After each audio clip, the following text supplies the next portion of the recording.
और अब बात कर लेते हैं महायुद्ध की। 400 दिन की जंग के बाद आखिरकार बाइडेन को रूस के खिलाफ सीधे जंग में उतरना पड़ रहा है। बखमुत में यूक्रेन की हार के बाद अब नेटो ने क्राइमिया में रूस से बदला लेने का नया प्लान बनाया है। नेटो ने इसके लिए रोमानिया से जंग की तैयारी शुरू कर दी है।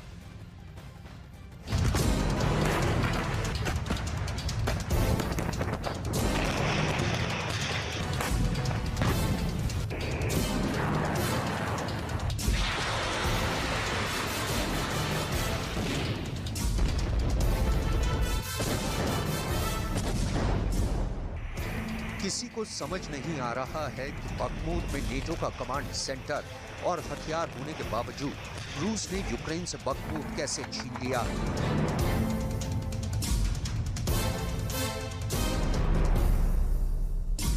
देखिए वैगनर के लड़ाके और उनका चीफ बखमुत में कैसे जीत का जश्न मनाते हुए रूसी झंडा फहरा रहे हैं। किसी को समझ नहीं आ रहा है कि रूस की सेना ने बखमुत में यूक्रेन की स्पेशल फोर्स के चीथड़े कैसे उड़ा दिए हैं।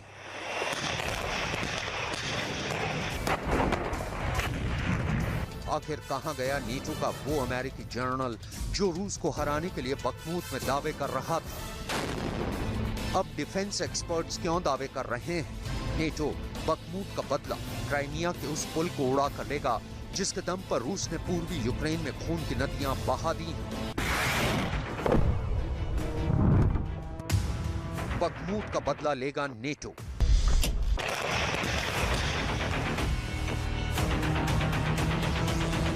सत्तर साल के पुतिन ने 400 दिन से ज्यादा की जंग में साबित कर दिया है कि भले यूक्रेन के साथ नेटो के 31 देश और पश्चिम के 50 देश हैं, लेकिन रूस को हराना मुश्किल ही नहीं बल्कि नामुमकिन है।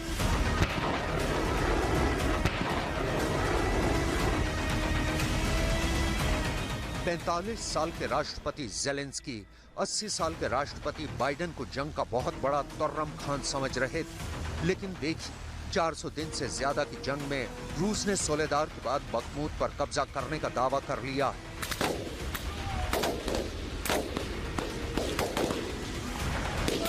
रूस ने 5000 से ज्यादा मिसाइल हमले पूर्वी यूक्रेन पर किए। ज़ेलेंस्की खुद मानने को मजबूर हो गए हैं। बखमुत अब दिविका मरिंका शहर पर रूस ने भयानक खून खराबा किया है।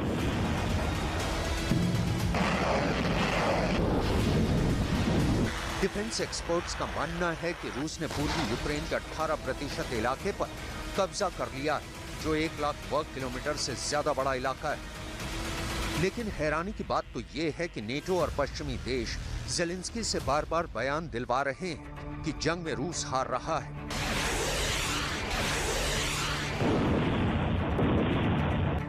यूक्रेन की जीत के बार बार प्रोपेगेंडा किए जा रहे हैं। अब तो ये भी खबर आ रही है कि नेटो बखमुत में मिली हार से इतना बौखला गया है कि वो अब रूस पर बहुत बड़ा हमला करने जा रहा है।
सोलेदार और बखमूत पर रूस की जबरदस्त पकड़ है। खुद ज़ेलेंस्की भी मानने को मजबूर हुए हैं कि बखमूत और उसके आसपास के शहरों पर यूक्रेनी सेना को बेहद कठिन चुनौती मिल रही है, या कहें बखमूत में यूक्रेन के साथ साथ नेटो की बड़ी हार हुई है।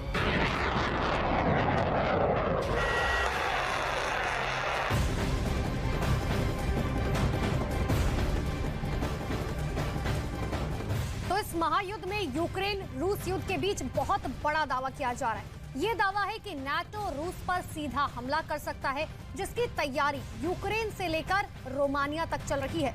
वहीं रूस भी हर हमले का मुंहतोड़ जवाब देने का पूरी तरीके से दम भर रहा है, लेकिन तैयारियां दोनों तरफ से पूरी की जा चुकी है। और ये जो महायुद्ध चल रहा है, जो रुकने का नाम नहीं ले रहा, ना रूस झुकने का नाम ले रहा है और ना यूक्रेन रुकने का नाम ले रहा है, लेकिन इन सब के बीच में एक बड़ा दावा यह है कि नाटो रूस पर सीधा हमला कर सकता है। बखमूत में नेटो की सबसे बड़ी हार। Сьогодні вранці російські терористи ударили також по Конотопському району Сумської області. Мінометний вогонь, 2 загиблих. Мої співчуття всім рідним, близьким, всім родинам. Це лише кілька прикладів із десятків ударів за добу. Є лише один шлях зупинити російський терор, повернути безпеку всім нашим містам і громадам, від Сумщини до Донбасу, від Харківщини, Херсонщини, від Київщини до Ялти. І цей шлях पुतिन के सीने में नेटो का खंजर।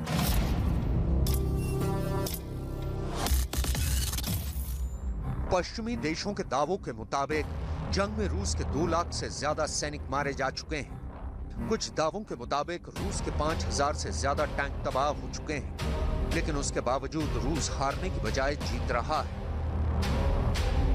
अब दावे किए जा रहे हैं कि नेटो रूस पर सीधा हमला करने जा रहा है,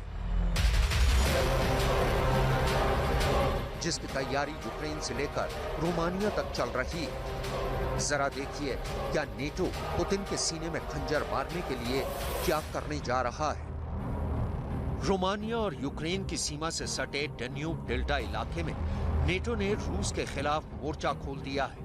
खबर के मुताबिक नेटो से जुड़े 12 देश रूस के खिलाफ सीधी जंग करने जा रहे हैं। नेटो ने रोमानिया, हंगरी, बुल्गारिया और स्लोवाकिया को युद्ध में उतारने का फैसला कर लिया है, जबकि 12 देशों में सबसे आगे अमेरिका बताया जा रहा है, जो रूस पर हमला करने का नेतृत्व करेगा। कुल मिलाकर नेटो से जुड़े 12 देशों के 3400 सैनिक रूस के खिलाफ जंग में कूदने जा रहे हैं। बखमूत में नेटो की सबसे बड़ी हार।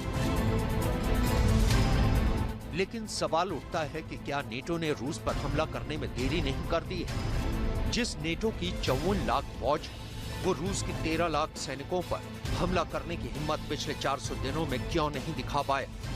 अब तो बखमूत में वैगनर लड़ाकों ने वैगनर ग्रुप और रूस के झंडों को फहराना शुरू कर दिया है और दुनिया को दिखा दिया है कि रूस ने यूक्रेन और नेटो को हराकर यूक्रेन के बखमूत पर कब्जा कर लिया है। जरा इस वीडियो को देखिए। वैगनर चीफ येवगेनी प्रिगोजिन दावा कर रहा है कि उन्होंने बखमूत में यूक्रेन की सरकारी इमारत पर रूसी झंडा फहरा दिया है। वैगनर चीफ ये भी दावा कर रहा है कि उसने रूस के सेंट पीटर्सबर्ग में बम धमाके में मारे गए पुतिन समर्थक ब्लॉगर व्लादिमीर टटारस्की की मौत का बदला ले लिया है, यानी यूक्रेन और नेटो से बदला। 1 साल से ज्यादा की जंग में रूस यूक्रेन की जंग में वर्ल्ड वॉर 2 के रिकॉर्ड तोड़ रहा है। यूक्रेन का साथ देने वाले 80 देश भी रूस के सामने टिक नहीं पा रहे हैं। पैदल बुद्धि का तगमा हासिल करने वाले ज़ेलेंस्की को अमेरिका समेत नेटो में शामिल 30 देशों ने सिर्फ लॉलीपॉप दिया है। बखमूत में नेटो की सबसे बड़ी हार। Сьогодні російські терористи знову ударили по Костянтинівці, Донецької області. По звичайних житлових кварталах 6 людей вбито цим російським обстрілом, 3 жінки, 3 чоловіка. Звичайні люди, звичайне містечко на Донбасі. Мої співчуття рідним і близьким загиблих. Ще 11 людей отримали поранення. Росія застосувала проти Костянтинівки. जमीन पर यूक्रेन अपने सैनिकों को दम पर रूस से मुकाबला कर रहा है, जबकि नेटो रूस को हराने के लिए 400 दिन बाद अभी भी युद्धाभ्यास ही कर रहा है। ऐसे में अंदाजा लगाया जा सकता है कि जब तक नेटो रूस पर हमला करेगा तब तक तो रूस यूक्रेन की राजधानी कीव पर भी कब्जा कर लेगा। अब देखते हैं नेटो रूस पर हमला कब और कैसे करता है।